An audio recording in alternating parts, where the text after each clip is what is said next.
Bonjour, je me présente Michel Barré, entraîneur d'échecs au Québec. Voici un vidéo interactif qui est une nouvelle façon de progresser aux échecs. Nous allons analyser une partie entre Walter Brown et le grand maître international Boris Gulko. Aux échecs, il n'y a pas de raccourci. Un joueur sérieux qui veut progresser doit absolument étudier les ouvertures, étudier le milieu de partie, c'est-à-dire d'étudier la stratégie et la tactique, et troisièmement, étudier les finales. Réfléchir par soi-même au lieu de l'ordinateur, trouver les coups par soi-même s'appelle l'apprentissage actif. Donc, l'important à retenir, c'est de réfléchir par soi-même et gênez-vous pas, une des solutions que je vous propose, c'est l'analyse des parties de grand maître. Ce vidéo interactif vous permet de voir une partie de grand maître du début à la fin, de travailler votre ouverture, le milieu de partie et les finales, et surtout de peser sur pause et de réfléchir par vous-même, ce que j'appelle l'apprentissage actif, qui est la meilleure façon de progresser rapidement. Qui est Walter Brown? Il a été champion d'Australie en 1969, grand maître international en 1970 à l'âge de 21 ans. Puis Brown a remporté le championnat d'échecs des États-Unis à 6 reprises. Donc, c'est vraiment un fort joueur. Et le grand maître international Boris Gulko, il était grand maître en 1976 à l'âge de 29 ans, champion de l'URSS, qui est la Russie, en 1977, et également champion des États-Unis à 2 reprises, en 1994 et 1999.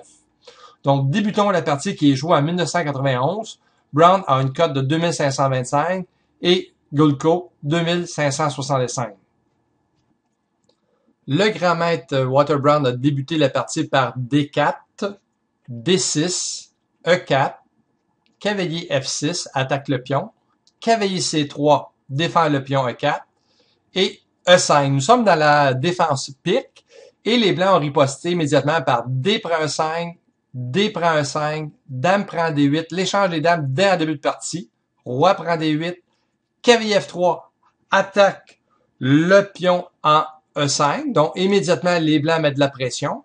Les noirs se défendent avec fou D6, fou C4. Pourquoi fou C4? Tout de suite pour attaquer toujours un pion faible, donc un pion qui est non protégé, on essaie de développer et attaquer en même temps, donc c'est un principe de base. Donc fou C4, attaque le pion. Fou E6, qui est une façon de défendre le pion, qui est très bon. Fou prend E6 et F prend E6.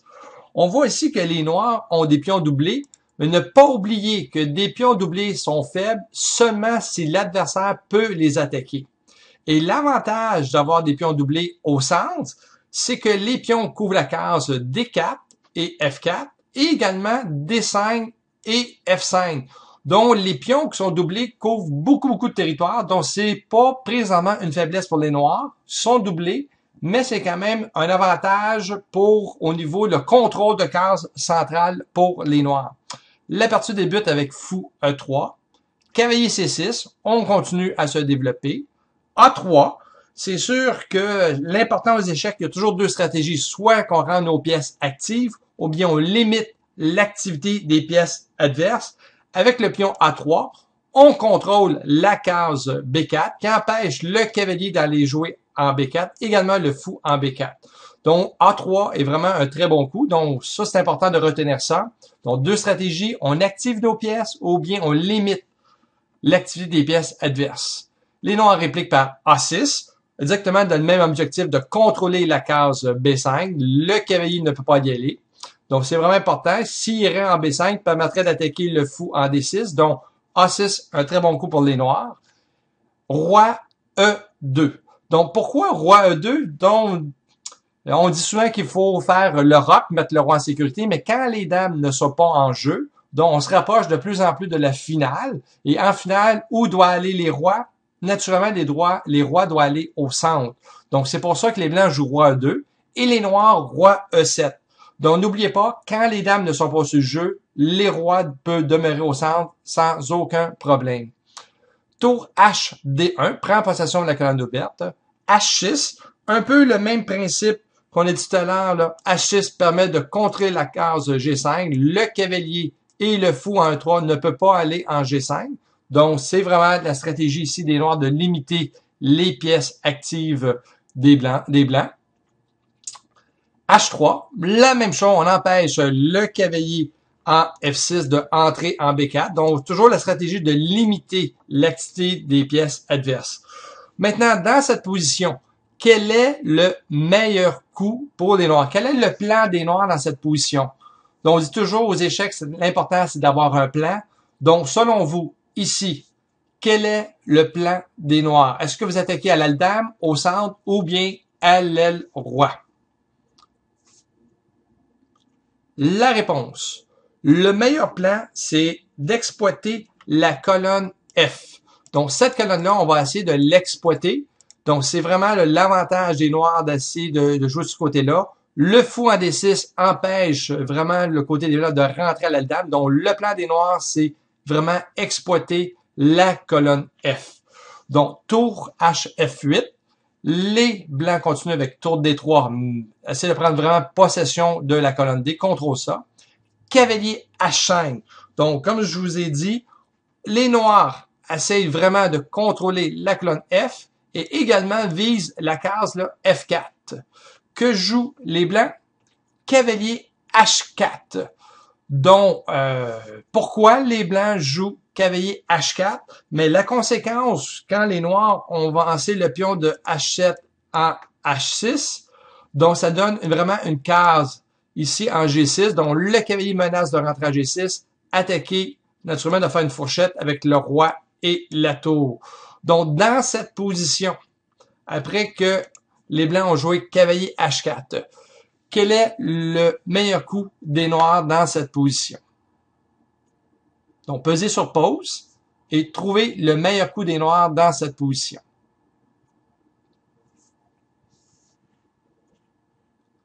La réponse.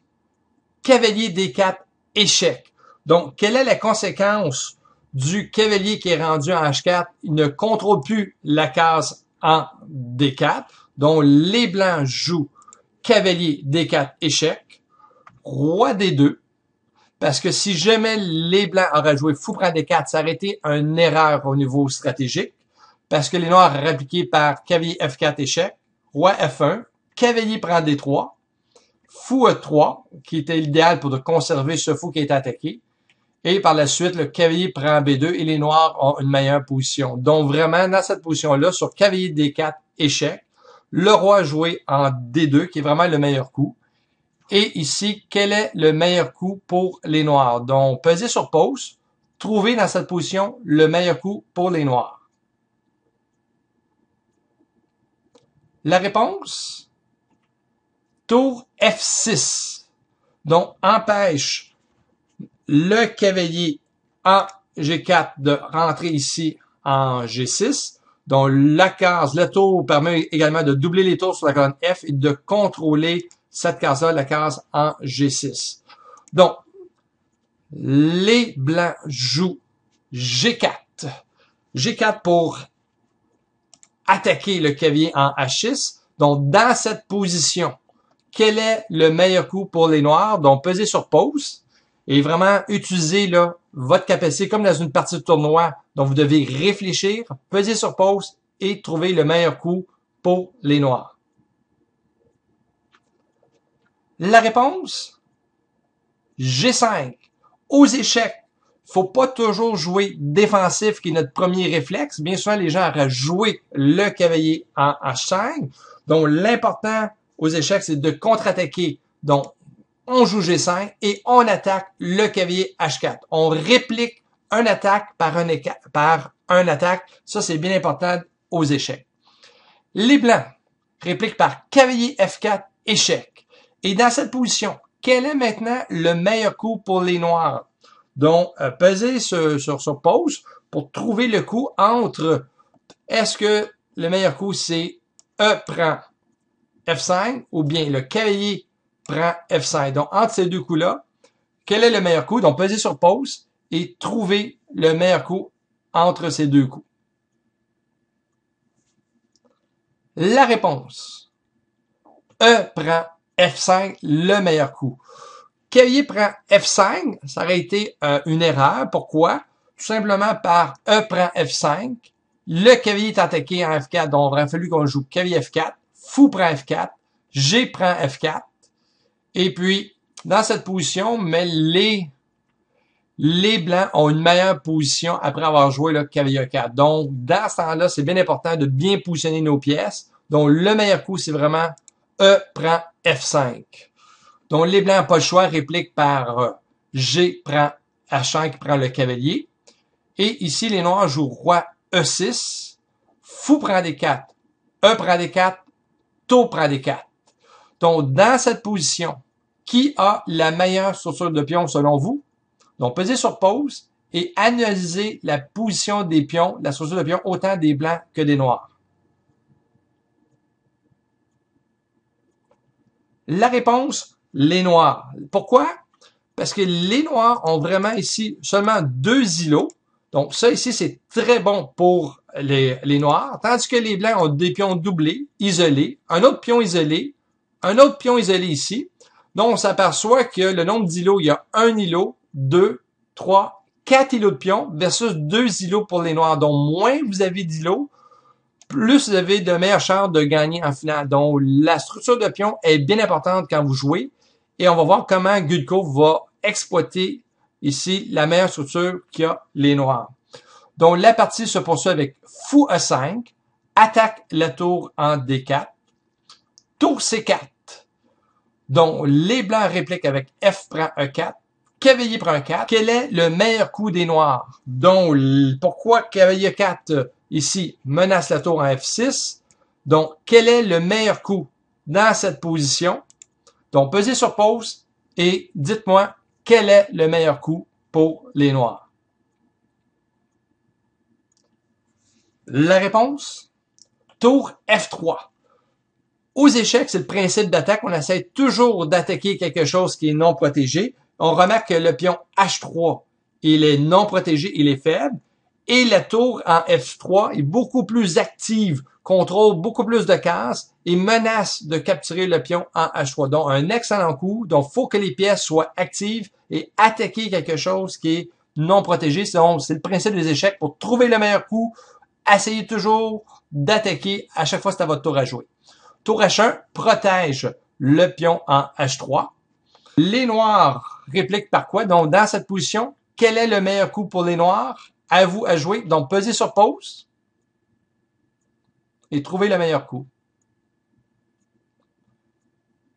La réponse, tour A, F8. Il faut, la tour qui était en A8 était vraiment non active. Donc, le but, c'est toujours d'activer au maximum nos pièces qui sont à notre tour à jouer. On prend la pièce la moins active, on la rend maintenant active. Donc, et en même temps, on met vraiment de la pression. On double les tours sur la colonne F. Donc, ça, c'est excellent comme stratégie de placer ces pièces. Également, les blancs, comme les noirs, le fou en E5 attaquait le pion B2. Les blancs répliquent par B3. Tour B5. Donc, dans cette position, on essaie toujours d'attaquer son adversaire. C'est ça, je vous le dis tout à l'heure. Donc, les noirs attaquent la tour en C4. Les blancs répliquent par tour C6, échec.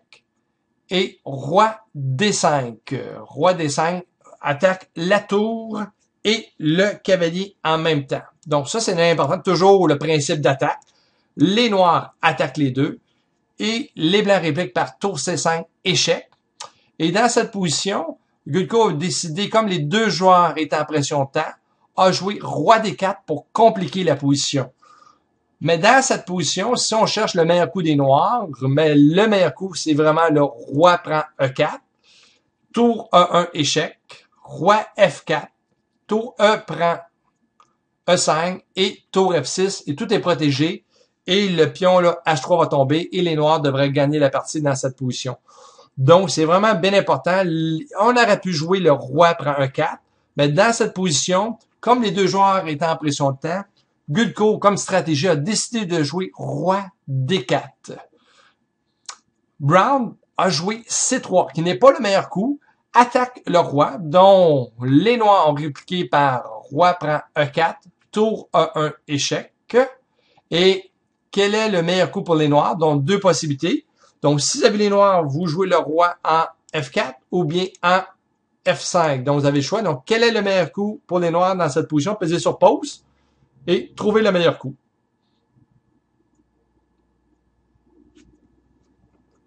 La réponse, roi F4. On évite que quand les blancs capturent le fou, tour E prend E5. De cette façon-là, le roi n'est pas en échec. Tour prend F2, échec au roi. Tour E2, met le tour pour empêcher l'échec.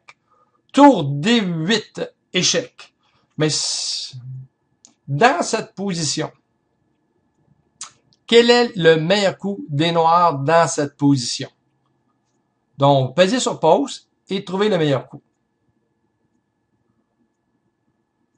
La réponse, tour, mais bien roi G3. Donc, le principe, c'est vraiment d'attaquer qu'est-ce qui est non protégé. Donc, le roi avance dans le territoire des blancs en jouant roi G3 et menace de capturer le pion faible en H3 pour se créer un pion passé. Et ça aurait été la meilleure stratégie. Mais dans cette position, Gulko décide d'activer la tour qui est en F8 et a joué tour D8 échec. Les blancs ont répliqué par roi en E1, attaque la tour en F2 et les noirs ont répliqué par tour en F3, attaque le pion en H3. Donc, c'est un bon coup. On aurait pu simplifier le jeu en échangeant dans cette position les noirs. Ça aurait été meilleur pour jouer de faire tour prend E2, tout simplement échanger et par la suite jouer roi G3 et le pion H3 aurait tombé. Mais comme les deux joueurs, comme je l'ai dit tout à l'heure, étaient déjà en pression de temps, donc sur roi E1 qui attaquait la tour en F2, Gulko a préféré tout simplement de jouer le tour F3, attaque le pion en H3.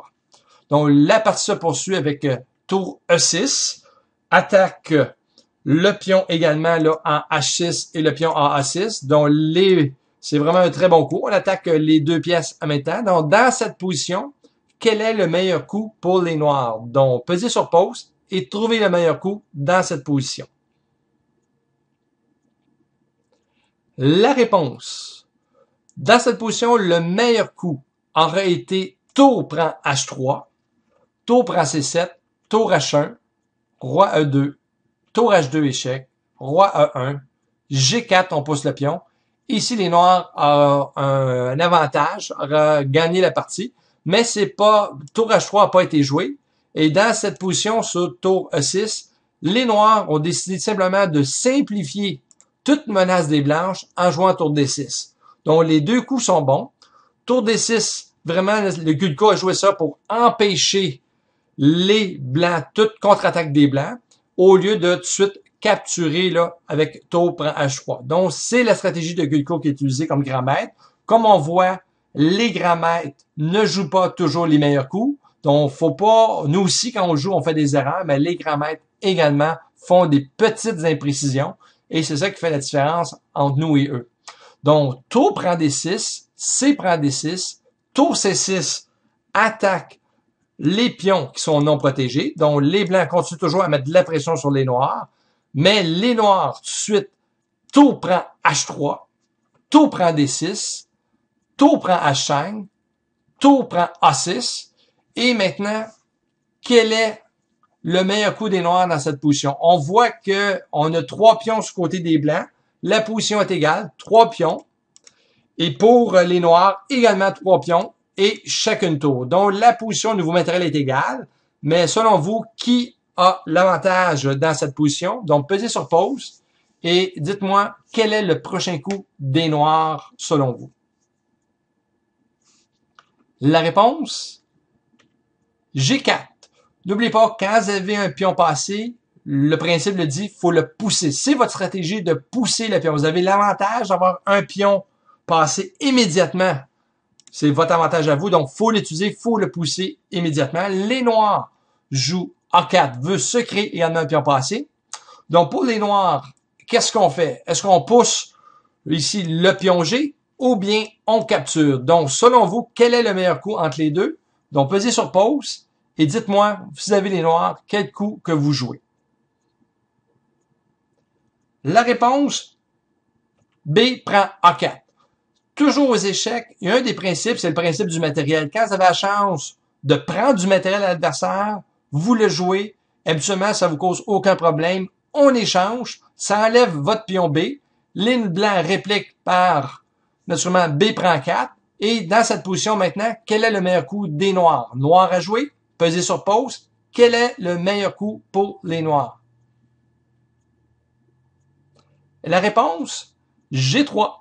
On le dit, quand vous avez un pion passé, vous devez le pousser le plus vite possible. C'est votre avantage positionnel que vous avez. Donc, on pousse le pion, donc c'est bien important. Les blancs répliquent par roi en F1. Tour H1, échec. Roi G2. Tour H2, échec. Le roi en G1. Et ici, quel est le meilleur coup pour les noirs? Donc, peser sur pause. Quel est le meilleur coup? La réponse, H5.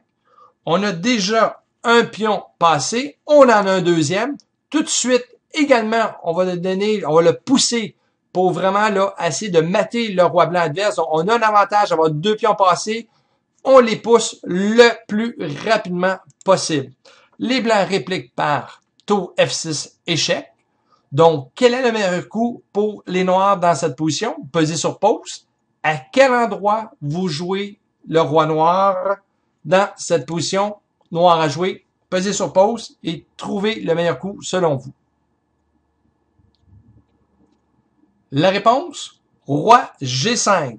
Toujours le principe de l'attaque. On attaque la tour en F6 qui est non protégée, donc les blancs sont obligés de jouer la tour, donc on joue tour F1. Et les noirs répliquent par tour A2, donc vraiment on attaque un pion qui est non protégé et ça permet vraiment là, de libérer vraiment la deuxième rangée. Donc dans cette position, les blancs poussent le pion C4. Et que jouent les noirs dans cette position? À vous à jouer. Pesez sur pause. Quel est le meilleur coup des noirs dans cette position? Vous avez deviné, H4. Ne perdez pas votre temps à capturer le pion. Les noirs auraient pu capturer le pion en A4, mais qu'est-ce qu'on a dit tantôt? On a un avantage d'avoir un pion passé. Les noirs ont décidé de pousser le pion. Toujours, on a l'avantage, donc faut pousser ces pions qui sont passés pour mettre la pression là, sur les blancs pour les mater. Et dans cette position, les blancs ont abandonné la partie parce qu'ils ont vu qu'il n'y avait rien à faire, qu'ils se faisaient un mat dans les 14 prochains coups. Il n'y a rien à faire, mat en 14 coups pour les noirs.